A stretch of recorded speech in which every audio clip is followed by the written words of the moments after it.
This is the current dispatching setup, where we pick from these boxes here, where there's normally only one box or one product on here at a time, and they go through quickly. Very unorganized, no labels, no sustainable quantities, and then there's this messy setup. Let's go see the after. And this is the grand reveal. So we have built a gravity feeding system, if you like, on some rollers. So it's two pieces of racking put together with these rollers, which then via gravity, these three fall as we take one away. So this is directly behind our packing station, which is here. And we've also made some changes here. We've recently put this computer up here. We've introduced scanning. The printer is directly below for all the orders, thermal for the shipping labels, and obviously it's paper and things like that are exactly where they need to be. But what we've done behind us is we've got boxes down here. These are the boxes that we reach for sort of less frequently, but up here we have our most frequent boxes directly above our workstation. But what I've done, which I find really interesting, is we had this excess space. So I put in some wood, so that now we've got all our thermal label paper rolls here. I'm going to do the same thing here, which we're going to put our tape rolls in here, so they'll be auto fed down. But the best thing about it, obviously, is that production starts down this end. Then we've got various things on here. Then we can start to replenish what's going on in this system. You know, there can be spare stock, it can be the rollers. So these are, you know, the rest of the thermal label rolls in there. Maybe it can be more boxes. You know, as time goes on, we will see what works best for us. We've got extra shelving up here and here. We may actually do another level of rollers. We're not decided yet.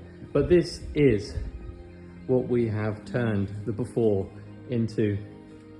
A few things to tidy up, lots of labeling to do on here, but really, really pleased with what we've done.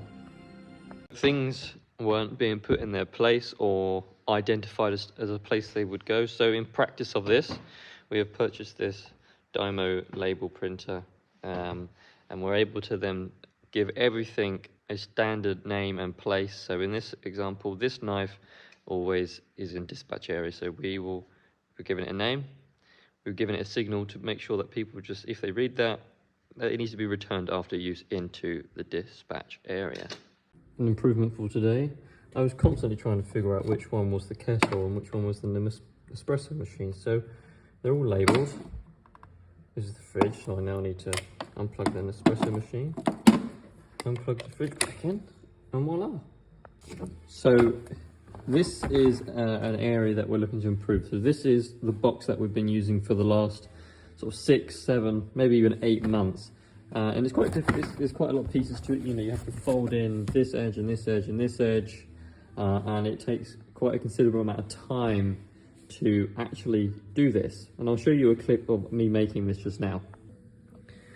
So to make this box, we need to pull the corners in, fold that in, pull that over the edge, pull that over the edge, and then you have a box. Now we can fill it. So I've gone on that hunt for a new box that will speed up the process of getting that box to be usable. And we've come across these e-commerce boxes. You literally pull them down, they're flat packed like this, and then you just push the side like this, secure the bottom, and that's it, your box is done. So in the time that it would take to make this box here, I can make 2 of these, maybe even 3. So that's a really good improvement, and we can get our orders out much quicker and more efficiently.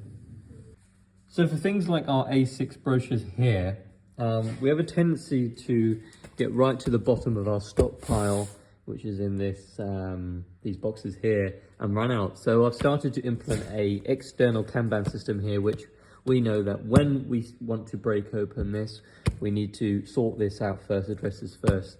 This QR code on this particular external Kanban will in fact send an email directly to this supplier to order this amount. So it completely automates this. Whereas we have other Kanbans around here that we've implemented. So for like here, we have one for our thermal printer labels. This sends an email, in fact, to myself to arrange 25 more rolls of this to come through. So again, same principle. We have to break open this box, we need to go past this Kanban first. But if we look in here, so obviously we've built this gravity fed system here to the packing station of all the products.